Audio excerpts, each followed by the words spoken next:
video that's doctored, manipulated, and curated to support the political objective of an insurrection is going to be released as they decide to take video and then force and coerce U.S. Capitol Police officers to lie in testimony with the objective of criminalizing your opponents in order to get to Trump. And they've done a pretty damn good job. And then here's how we fix it. Okay, that's what I want to hear.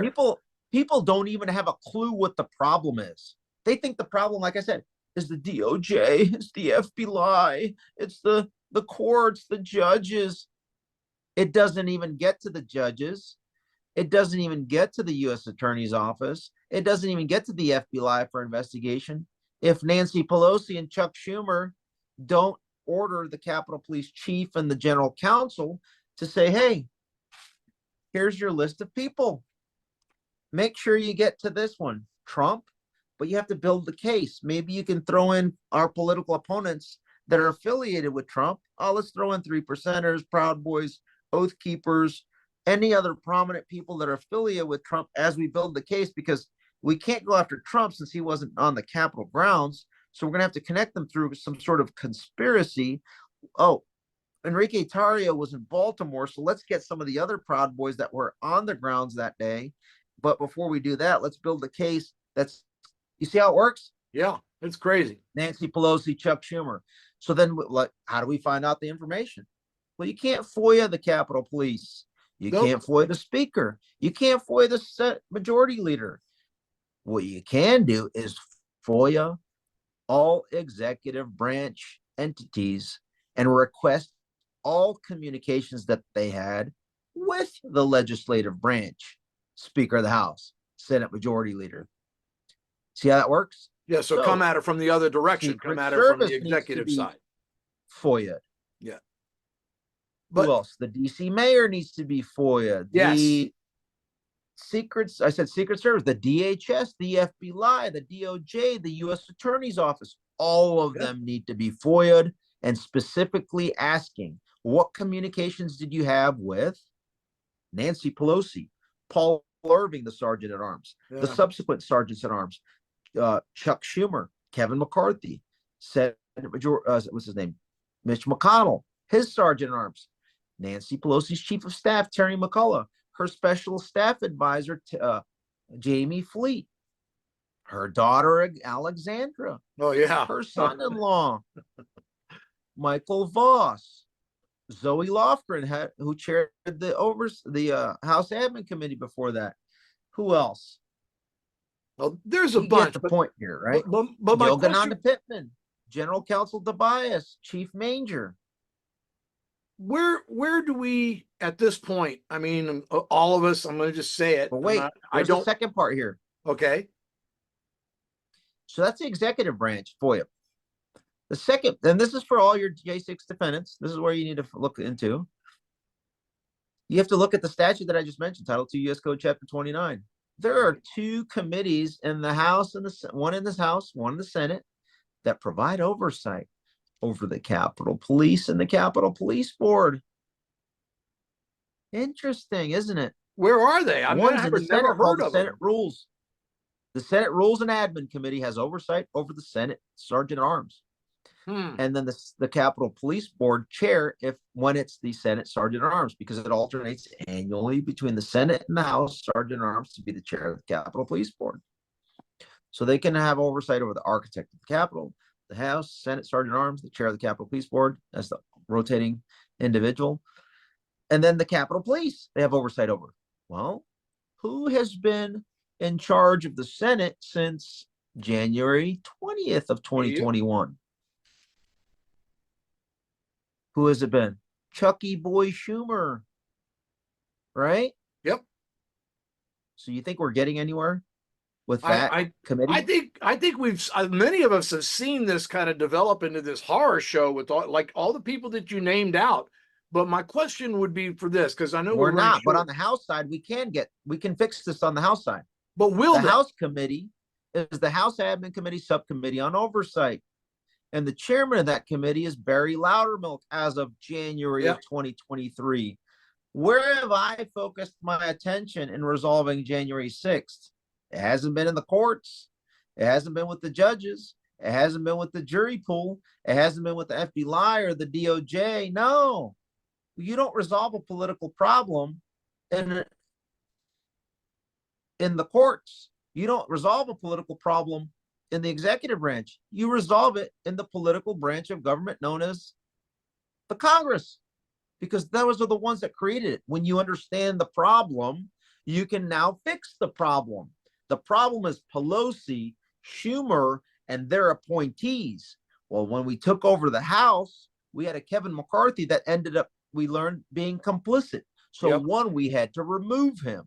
We had to remove him and block Emmer, as well as, who's the other guy, Scalise, from being in there to be able to cover up. And so we ended up putting in Mike Johnson, who's now allowed Loudermilk to go ahead and investigate and provide oversight over the names that I just mentioned. And they've started digging. And next week we have another hearing, and you're going to start to learn more. I basically have been working for the last 13 months, stepping this subcommittee through what needs to occur, where how to obtain through subpoena. Remember, I talked about FOIA, Right. But then through that committee, they can subpoena the chief of the Capitol Police documents, the House Sergeant at Arms documents, the general counsel of the U.S. Capitol Police, the head of intel and interagency coordination, so that in the collective, by the way, the RNC and the DNC, they're within the security bubble of the U.S. Capitol Police under the Title II jurisdictional hook. So then this oversight committee headed by Loudermilk is going to be able to prove that it was a facilitated, unlawful, allowed entry into the Capitol to create the narrative of an insurrection and to cover up for the Fedsurrection, which also included FBI agents that Clay Higgins is talking about and all these other people are talking about. But they were the supporting role to the U.S. Capitol Police leadership, Pelosi and Schumer, not the other way around. We know we have rules in Congress. It doesn't seem they follow them very well. And I have to extend that sometimes. I tell people all the time to call Congress. Right now, you're going to be seeing the number for Congressional Switchboard at the bottom of the screen. I always tell people you need to call your Congress and speak to your representatives and your senators. Tell them how pleased you are with their performances and apply pressure there. Ask Barry Loudermilk when he's going to release the transcript that he did of the interview that he did with Yogananda Pittman. There you go, folks. There's something you can do right now. 202-224-3121. I'd like to speak to Representative Loudermilk, give him the message. I'm going to give you the last word here. It feels to me like so many people are looking at November as the save all be all. And I'm not one of those just plan A people. I've always thought that you need to consider the action of the enemy because no battle plan survives first contact. And I think there's plenty of dirty tricks that could happen between now and November. And so as we come to this, how do we, as a deep state marauder, besides just getting involved, which I tell people to do every day, where do we go with this? Are we going to have to wait until the change of regime in order to seek justice? Or do you really think that the houses and the investigative committees will finally bring people to justice before the election so people can see how bad things have become? We don't wait on anybody.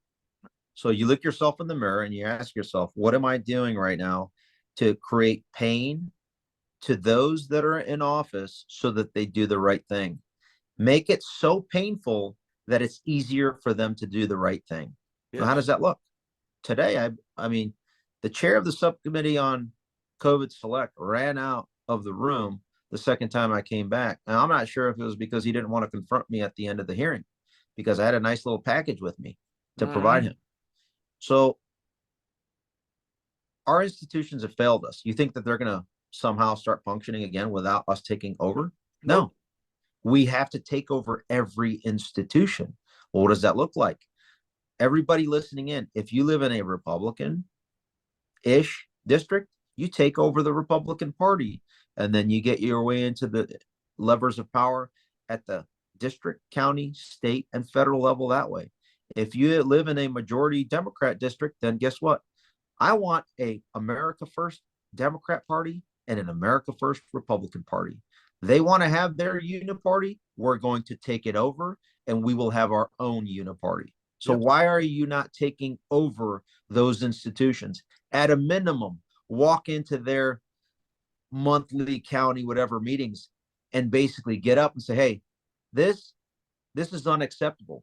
What you're trying to promote or allow is absolutely unacceptable, and inject your thoughts and conversation into it, because you can't censor in person. While you're doing that, record everything and post Yes. it on all the free speech platforms, because the Sunlight more disinfectant. content that we put on free speech platforms, the more people will be required to go there, because that's where the information is that's uncensored. And that's how we bankrupt Pt2, Washington Compost, New York Slimes, Roytards, Raw Sewage, uh, All But Chumps, ABC, right? No, Nothing But Chumps, NBC, Faux News, Criminal News Network, CNN, MSDNC, right?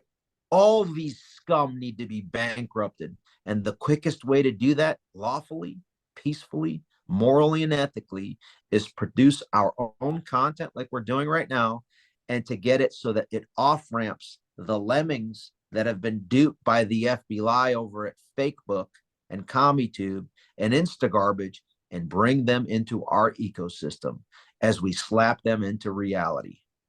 And Amen. then they will be the jury pool that we're going to need to rely on, equipped with the truth, so that some of these cases can then finally be adjudicated properly. The First Amendment is the most important, powerful thing. The digital infrastructure we need to take over as well.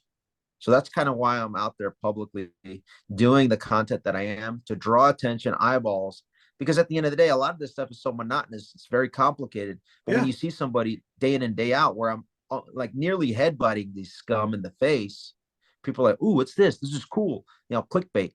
But then it's about the subsequent content to educate you. And I don't get, like, it takes me 1 hour to get a patriot on board, or with you 30 minutes, right, on what's going on, what the problem is, and who do we need to go after. For a lemming kind of Republican, it's going to take me an hour or so to get them up to speed. If that works. For a Democrat, well, sometimes 3 hours. For a Democrat, it's going to take me 3 to 5 hours. But the thing is, they'll never give me that time. But if they do give me that time, I will explain to them who the common enemy is. And it's all of these scum, both political parties at the senior levels, that have created this complete crap show that we're living in. And so once they see the problem and understand the problem and see what the solution is, I think we're well on our way to doing the necessary body check autocorrect against the lawless, belligerent, illegitimate executive branch. And then we have to provide courage to those that are in the Congress to go ahead and join us to do that body check. And you need And that luckily, courage. we have a few Individuals in the need that House that courage. are doing that. Yeah. Individuals need to find that courage. Americans, if you wish to have hope, you must have courage and you must use it. It's not enough to just sit behind your keyboard and chat about it. You're going to have to do what the deep state Marauder does. You're going to have to get in their I faces. mean, I was there today at 2 hearings, right? Yep. I'm going to post something up. I have so much content that's out there. I mean, I'm the only one up there. Why don't you join me just for one day? There you go. I mean, it's embarrassing. If we had 50 people in that room, we would take over the entire conversation, hands down. Yep. 25 people, even 25 people could literally own the conversation for an entire day. Well, you heard them, folks. There's plenty of space around DC. There's Virginia, West Virginia. Drive in. Listeners and viewers, I'm going to call you out. You're weak. You're toxic, feckless, stone cold, coward, gutless simps that basically want to mirror image Mike Pence, because you're doing nothing. Yep. Let's go. Silence. Silence is complicit. I say it over and over again. Silence is complicit.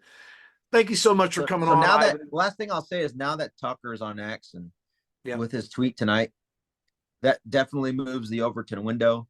So I always like to be at the forefront of the Overton window in my rhetoric, up to the point where I'm right on the line. But when bigger names than me are pushing as hard, it allows me to go even harder. Sure. So as of earlier today, you're going to see me going much harder against the deep state.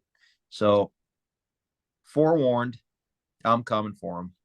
That's it. Ivan, you are a warrior. Broken leg or not, I'm coming for him. Not only are you the deep state marauder, but you're a warrior for truth because you're bringing truth to America through what you show them, but you're also beginning to bring truth to the committees and the representatives who have been feckless, as you said. Yeah. I mean, we have to drag them across the Yes, finish line. kicking and It's taken me screaming. 13 months of arduous, almost daily conversations to now where they're like, oh, wow, what you told me 13 months ago. I wish I would have known it. Amen. Well, it's because I spent 2 years putting it together. Well, your brother, Green Beret, Jeremy Brown, always tells me when I go and visit him, he says, don't do nothing. And you are the embodiment of that. And so we appreciate what you're doing up there, but more importantly, we're proud that there are Yeah, I mean, still everything people. I'm doing is also trying to help out Jeremy and every single other of these 12, now almost 1,300 folks. Man, Yep. same thing with Trump. The Jack Smith trial, it wouldn't happen if there was no, by the way, what I got to say this because I know I said it was going to be like only a half hour, but this is so important. The other name that I failed to mention. So I showed you who was involved in the Fedsurrection, Right. but who was involved in the cover up. Most people don't understand that the guy that ran the entire January 6th cover up committee, we get it that Benny Thompson was there. You think Benny Thompson has the IQ and the work ethic to put all that stuff together? No, of course. Do you think Lizzie Cheney does? You think Adam Kinzinger and all these other scum do? No. It's called the staff director, the senior staffer on the committee. Well, who was that? A guy by the name of David Buckley, who was the former inspector general at the CIA for Brennan. But more importantly, he was one of the 51 that said the Hunter Biden laptop was Russian info. Yeah. You think he's there in order to get to the truth? Or do you think he's there in order to go after anybody that is a Biden political opponent? So there you have it. And the evidence that he compiled together with the general counsel of the U.S. Capitol Police, Tad DeBias, was then curated, manipulated, doctored video, and signed sworn statements, lies, perjuring the Capitol Police officers into signing it with an NDA, and it was sent over to the DOJ for persecution. Yep. So again, David Buckley, Tad DeBias, once we get them to squeal and say that this is what happened, then we do the massive takedown of Pelosi, Schumer, McConnell, McCarthy, Biden. That's it. Then I'm I'm going to be the deep state mauler. And then should we take over in November, like you said, I am auditioning to be our nation's first Secretary of Retribution. I like it. I like Nuremberg 2.0. It's coming, folks. I'm telling you, it's coming. On steroids. I want to be the first guy in the stack on every single one of these raids and swattings as we live stream it. Well, we're looking forward to seeing that. Ivan Ranklin, Green Beret, Deep State Marauder, a terror on the steps of the White House and the Capitol building. Thank you for coming on tonight and sharing what you're doing. How can people help you? Oh, if you want to help me out, you can support me on my Substack, Ivan Ranklin at .substack.com. I put out some stuff there on X. You can subscribe there. Yep. Or you can just view the content, learn it, and then send it to the people that need to understand it. So basically send it to all the J6 defendants, attorneys, family members, and then the big influencers. The big influencers have no clue what they're doing. Nope. And so hopefully you know who those are. They claim to know everything about January 6th and their support the J6ers, but yet they don't go after the root of the problem, which is learn Title II of the U.S. Code, Chapter 29, and then go into the whole Capitol Police Board. Or you can just have me educate them on their own shows. Well, I think we're going to need both of those. I think we need to do a little bit more work for ourselves and quit being so damn lazy in this country. And we really appreciate that you are not lazy. You are constantly in motion. And I'm looking forward to these trials, brother. And yeah, maybe Secretary of Retribution. I'm kind of liking the sting of that. So, Ivan Ranklin, Deep State Marauder, former Green Beret and attorney. Thank you for coming on tonight, buddy. Yep.